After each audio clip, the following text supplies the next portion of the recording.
Hello guys, we are going to talk about a comedy horror film called Sorry About the Demon. A lot of interesting things are waiting for you. The Sellers family is finally moving into their new home after working hard. Ken and Tammy have been working towards this dream for a very long time.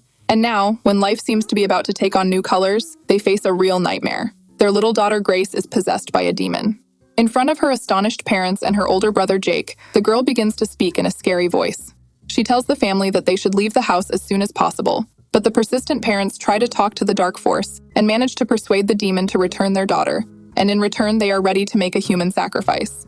Later, the movie introduces us to a young man named Will. He works in customer service, answering calls from customers who buy toothpaste. The guy also has a favorite hobby of baking cakes, cupcakes, and other goodies. One evening, he is talking to another customer and baking culinary masterpieces at the same time. He meets his girlfriend Amy, who has been promoted at work. On this occasion, she tells him that she is very upset that Will did not go to the reception with her. Amy also asks Will why he can't find his place in life, because he is constantly changing jobs, losing interest in a new hobby in the shortest possible time. After telling him that she is not satisfied with this life, she leaves, making it clear that everything is over between them. Deciding to change something in his life, Will starts looking for a new place to live. That's how he ends up in the Sellers house. Overly nice Ken and Tammy are very persistent in offering the guy to move in with them. They are ready to rent their house for the price of a room, assuring him that they are doing this only because the young man inspires their trust and looks like a very good and promising young man. Having settled all the paperwork, the family happily leaves the house, leaving the unsuspecting young man behind. He starts to set up his new home and imagines how he will make up with Amy, and they will live in this beautiful house together. In the evening, the guy receives a call from his friend Patrick, who tries to convince his friend not to give up and humiliate himself in front of the girl, but to just go ahead. During the conversation, Will walks around the house from corner to corner, and at some point notices that his headset, which he uses to answer work calls, has disappeared, although it was on the chair just a couple of minutes ago. Deciding that he had imagined it all, the young man ends the conversation and goes to bed. At night, he wakes up to a strange noise coming from the basement. Going downstairs, he hears some voices whispering something as if communicating with each other. Taking off the bedspread from an old coat rack, the guy sees that his lost headset is hanging on it. Returning to his room, he tries to sleep until the morning, but is disturbed by constant creaking and other incomprehensible sounds. In the morning, Will goes to the kitchen and sees a cake in the oven. Taking it out, he reads the inscription, "I will take your soul." Patrick, who arrived as soon as his friend told him what had happened, suggests calling the police. Officers inspect the house, but find no signs of a break-in or intruders. After warning him that the only thing that saved him from making a false call was the food he gave the officers, the patrol officers leave. After seeing Patrick off, Will enters the room and sees that the furniture is stacked on top of each other like a pyramid. After putting everything back in its place, the guy tries to go about his normal routine. In the evening, he hears the sounds of a piano coming from the basement. At the same moment, frightening inscriptions appear on all the cakes that the young man has prepared, telling the new tenant to get out of this house as soon as possible. After which the ghost of a girl appears in front of the frightened boy, telling him that the demon cannot take Will's soul, so he must quickly get out of the house. Getting into the car, the young man rushes to Amy, thinking that this will be a good reason to establish a relationship. But at the doorstep of the apartment, he meets the girl accompanied by a new boyfriend. After saying goodbye to his plan, Will returns to the house and sees the ghost again. He looks at the ghost indifferently and then starts talking to it as if it were an old friend.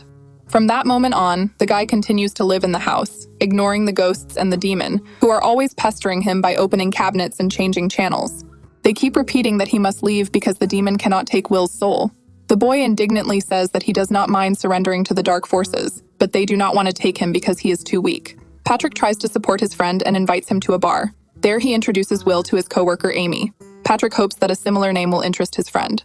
Unnoticed, the conversation turns to otherworldly forces, and the girl tells him that she knows about such things. Unable to believe his ears, Will begs her to come inside with him. During the exorcism and purification session, they lose consciousness. Frightened, Patrick leaves the room, and a few minutes later we see that he is possessed by a demon.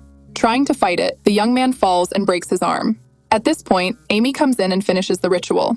When Patrick regains consciousness, he assures his friend that he must leave the house immediately and offers to stay with him for a while. Will says that he can't be scared by a ghost, so he is going to show the doctor his arm first and then return to the house.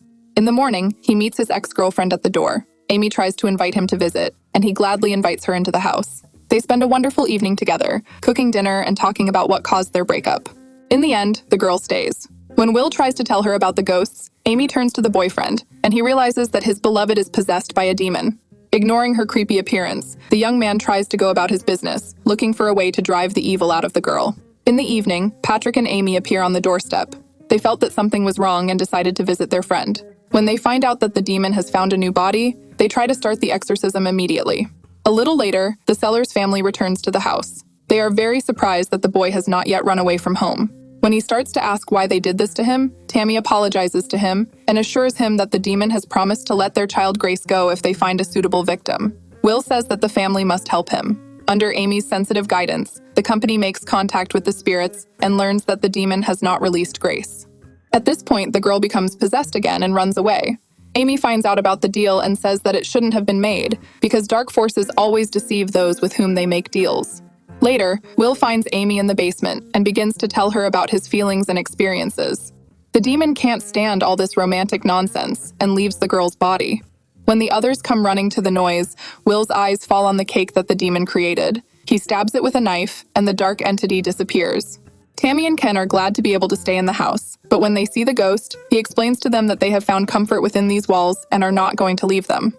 A year later, the whole company gathers at Will's house. It is today that he signs the papers and buys the house from the family Sellers. Will is used to living with ghosts and now can't imagine any other life. When the family leaves, Will notices how strangely Grace looks at him and realizes that this is not a girl, but the look of a demon leaving the house.